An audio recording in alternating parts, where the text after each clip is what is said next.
change of crew. iPets, having fun with you. You can be your friends, the fun will never end. Teaching you to draw and paint. Learning step by step with simple shapes and styles. Sharing out adventures and happy smiles. Climb aboard and let's get started. Art pets, we are the art pets.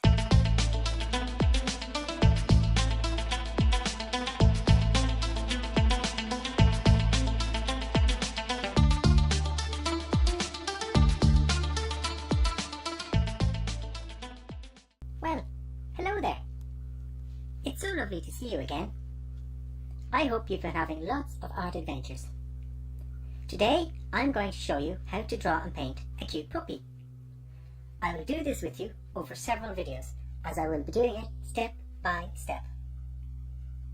Today I will do the outline drawing with you. And here is our cute puppy. Meet Buttons. Ah, isn't he adorable?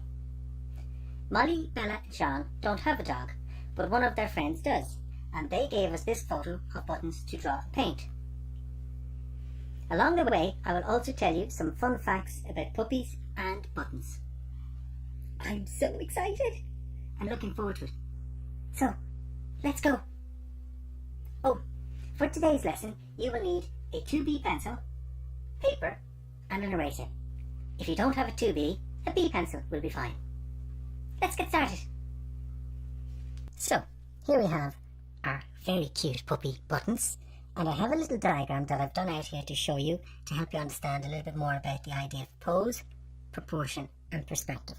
Plus, it helps us just to see the simple shapes. Remember, we talk always about the idea of starting your drawings with either a circle, a square, a rectangle or a triangle or an oval or a combination of these shapes, to try and see the very basic simple shape of what it is you're trying to draw, so that you don't allow the detail to confuse you. So we start with very simple shapes and we add one step at a time, like going up the stairs. Now, you can see I've drawn out a basic diagram here and I've allowed myself to put in the various different shapes. So, as you can see, we have a cross. Now, this cross is not exactly in the middle. It helps us to understand where the different elements, such as the head and the body, are placed. So I'm going to start with my cross, and I'm going to start with a soft line going across a horizontal or lying down line. And as before, remember to draw your first lines quite softly so we can rub them out. And then I'm going to take the vertical or standing up line and I'm going to put that in.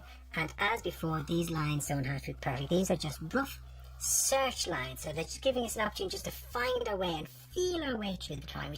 We're not trying to be too perfect. From there, what we're saying then is that the head and the ears fit into this section, the body part of it fits in here, the back of the body and the legs there, the front of the body, that is the chest and the legs, they fit into this space. Now, you can see this line, this vertical, this standing up line, is sitting slightly right of centre. It's not in the centre because we can see that the head is bigger than the rest of the body. It's not that the head is bigger, it appears to be. And we've talked about that idea of the illusion of perspective before, because this is closer to us, the body is further away, so the head looks bigger than the body. So this part is bigger. And then you can see that we don't see all of his legs. They're slightly hidden into that space there. So part of them are hidden in the grass here, so we don't see all of them, so that space is a little bit shorter, so it looks as though his legs are very short, which they're not. You can see a little more of the length there. So we're going to start by putting in those shapes, but just before we do, let's just talk about what pose, proportion and perspective are. So, pose is the position of an object or objects. Proportion is the size of an object to itself and to other objects around it. Perspective is the creation and illusion of 3D on a 2D surface. That is, depth, width and height, etc. Now, taking that on board, we're going to start with the very simple shape of the head. And when you look at that, what do you see there? Yeah, it's a bit like a squashed circle. So, using a very soft line. Now, the circle, by the way, doesn't go all the way to the outside, because you can see there's a gap from the neck here across to the ear, so we're going to leave a little bit of space there, and I'm going to put in my sort of squashed circle or loose circle just approximately here for that. Okay, that's the first thing that I'm going to start with there. From there, that's a loose circle, as you can see. Then from there we have the two ears. Now, what shapes do you see on those? That's right, triangle and a triangle. And this one is quite low. Look at the top of the head here. This ear starts down from that there. So it's starting about here and coming down. When you look at the bottom line of the mouth, if I bring that line across, you can see that the ear sits up from that. So I don't want to come all the way down to this line. I want to go to about there. And that's where I'm going to put my triangle for that ear. And it's very much the same on the other side, except that there is a little bit of a slant. So if I take my pencil and I look at the ears, I can see that it's a little bit of an angle. It's not straight with the top of the photograph, it's angled that way. So I know that the ears are starting, the other one starts at approximately there, comes down, and similarly, there's a slight diagonal there. So a diagonal is a line that lies at an angle, if you like, that goes. The other ear is coming down to approximately here. So all we're interested in at this time is just the simple shapes and the simple outlines. That's approximately what we have there. Now, from there, we have the chest, and I'm going to see that as an oval. Now, before I decide that, if I look at the ear which goes to the edge, if I look at the line that comes down, again, you can see that it comes in at an angle. It's not a straight line down this way, it's coming in at an angle, and that helps us to understand the pose that Buttons has. So I'm going to just take that little angle in like so. Then you can see on the diagram here, the idea of the oval comes across. So I have an oval and it goes well outside. See here? It goes outside the ear. So it's going outside the ear. My oval is coming across for about there. I'm going to draw in that oval, approximately there. Then I have the front leg, as we look at it on the left hand side, there, one. And then the other one is coming in from this point, approximately there. So we have this one and that too, and we have a little bit of negative space which you can see here. Now I think I might be a little too wide in that, but I can correct that in the next one. From there I want to introduce the outlines at the back of the body. Now when I look at the idea of the back line here, you can see that it's above the eyes, cutting through the ears. So to help us understand that, what I want to do is look at where the eyes are placed. And if I look at the space from the top of the head to the bottom of the chin, the eyes are just approximately halfway or thereabouts. So I'm just going to measure that, and I can see they're just slightly lower, thereabouts than halfway, and about halfway, approximately there. So look at that there, that's okay. So that's going to be the line on which the eyes are sitting. So the eyes are going to sit loosely around there, and the nose will just be below that about here. But if I take that line across, you can see that the back starts above that. So I'm going to let that line just run up, and that tells me that the back is starting just slightly above that in this part of the ear, which is about right. I'm going to allow that to run all the way down this way, and that's where the tail is going to start. Now from there, I have another oval for this part of the tummy, so I'm just going to draw in an oval for that part of the tummy there. Can you see that? Make it a little bit heavier just into that space, and then another one just here for the back, just the thighs on this leg. Now when I look at that, I can see that it's very much in line, so I'm going to put a second oval just approximately there into those spaces. Okay, now from there we know the chest is down here. If I look at the angle on the tummy, it's really acute, goes up all the way, and it's just below the line of the chin. So I've got to go from, that's about where the tummy is. And why that is important, it's telling me where this other leg is starting from. So I'm seeing another oval for that leg there, and I can make that one big oval as I did here, or I can take it slightly back this way to show the way the leg, you can see the angle of the leg just coming in there, and then the other leg sits into that space there. And then the final thing would be the tail, which will come into this space. So it's in line, you can see it leaves the body just about in line with that. So the tail actually is much lower down, comes in, comes back across here, and then goes back up into approximately that space. That's loosely where the tail will be sitting or thereabouts.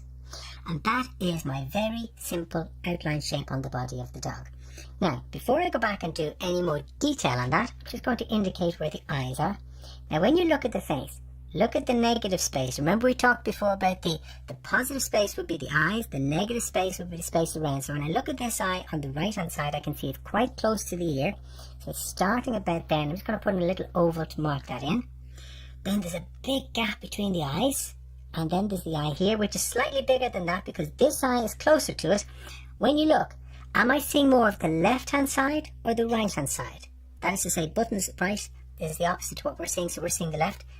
That's right, we're seeing much more space on the left, a lot less space here on the right hand side. So this eye looks a little bit bigger.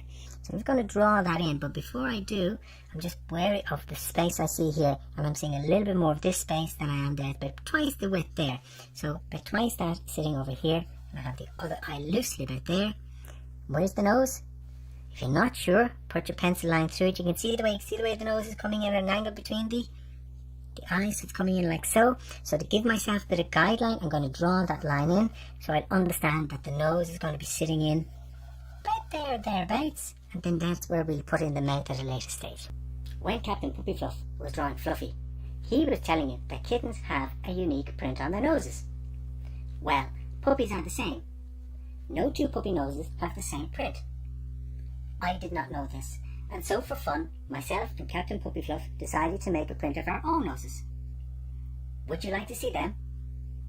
Yes? Okay, here goes. Can you tell which is which? That's right. Captain Puppy Fluff is on the left and I'm on the right. It was fun, but it took ages to get the paint off our noses. I won't be doing that again in a hurry. Anyhow, back to our drawing.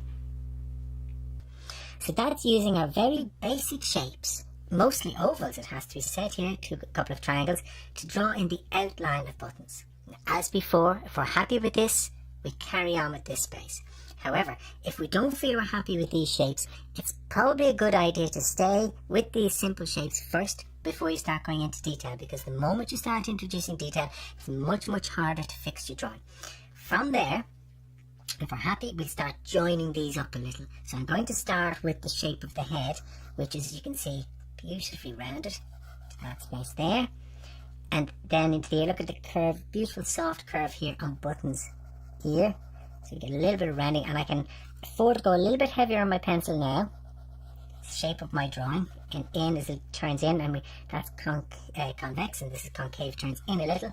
Concave, the line goes in. Convex, the line goes out. And you can see just down around the ear here, it's not a straight line, it's little twists and turns on it.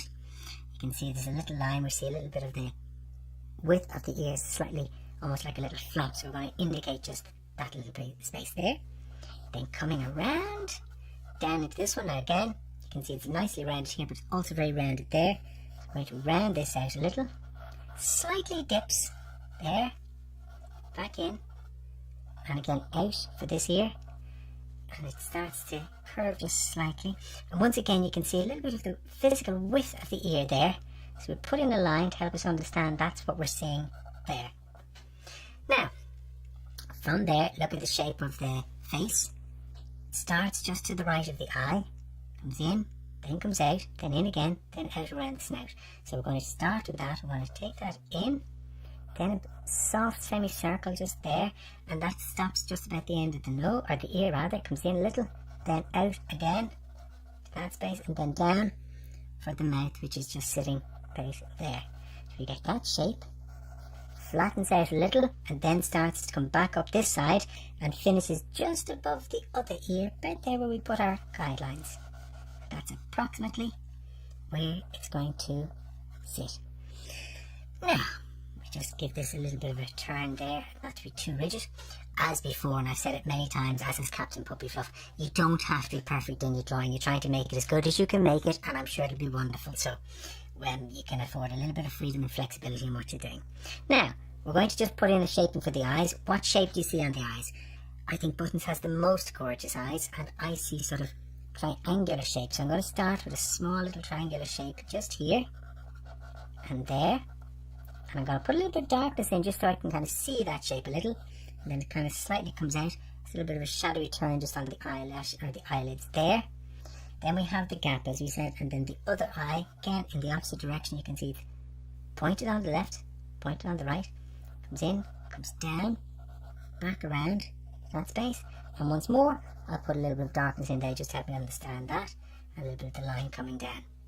Now, the nose, you can see there's a little bit of a shadow here, so you can see light, medium, so that helps us to understand that we're looking into the face in a foreshortened fashion. So it's kind of coming down around this way, then out to the nose this way, and the nose is sitting if I were to take a line up, you can see the point of the nose and the point of the eye are about the same space. So I should be further over with my nose. I should be underneath the eye there. Can you see that again? See the way there is a relationship between that line. So that line comes down. And on this side, if I take the line of the eye down, it doesn't sit quite so. So if I take the line down, the nose sits inside of that. So I'm going to make the nose a little bit bigger to reflect that.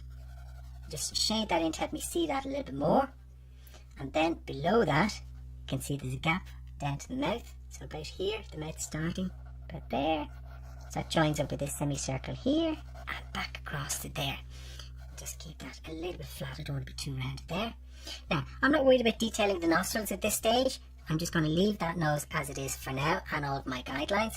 From there, I'm going to start looking at the body on the left hand side. So just below the ear, out, then it comes in. See the line, the way it connects to the chest. So this links up just into about there. You can see that line here into that space just a little bit softly, very loosely, and then the leg comes out, so it dips in, then out again into the grassy area there. So out, in, out, out, in, out.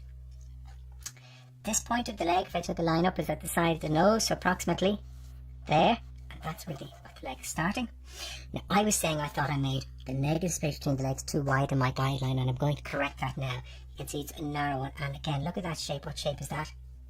Correct, it's a triangle. It's kind of like that shape there. So I'm going to make sure my leg starts just where it touches off the chest there, and you can see it's a soft round, so it rounds a little that way, comes in a little, and then it's another little bit around, so it sits like so. Because Buttons is in the grass, and this leg, you can see this one is lifted up a little and it's higher, so the bottom of this is higher than the bottom of that. So I'm going to stop it about there for now. We'll put it in the grass later to show that, and I'm going to let this come back. That's in line. If I take the line then, that's in line with the ear, so I'm in line with the ear. That comes out, comes back up, out again, back around, and back into just touching off the ear here. So I'm getting a shape that's approximately that. So you can see once again, because it's a puppy and it's hairy, it's not even, it's not a perfectly straight line, and we'll break that line up as we go along.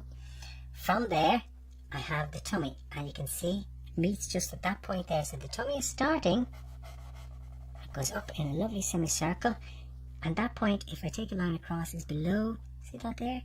There's a gap between it and the jaw, so I don't want to go too high. I need to stop that there. So anytime we draw anything, always look to the relationship to the other spaces around it, and that's part of the idea of pose and proportion. Now, from there, that leg is coming out, comes out a little, dips in, and then starts to turn slightly back into the grass. And as before, that line goes up. So look, you can see the line of the legs is going up because this back leg is further away than this, so it appears to be higher and further away. So you can see that angle, you can see the gap between here and there is greater than from there to there or there to there. So I need to make sure that I finish that up about here, and that's where that other leg is going to stop. And then that coming in here is slightly narrower, comes in and then out, in and then out. And that's approximately where that leg will sit. And then as before, I'm going to allow the tail just to start from about there and just into this space. Oh, I think I hear Molly, Bella and Sean coming home from school. I just heard a car pull up. I'm sure they'll have lots of fun having a look at what I'm doing here later on and copying it themselves when they're doing their own art, as much as you will.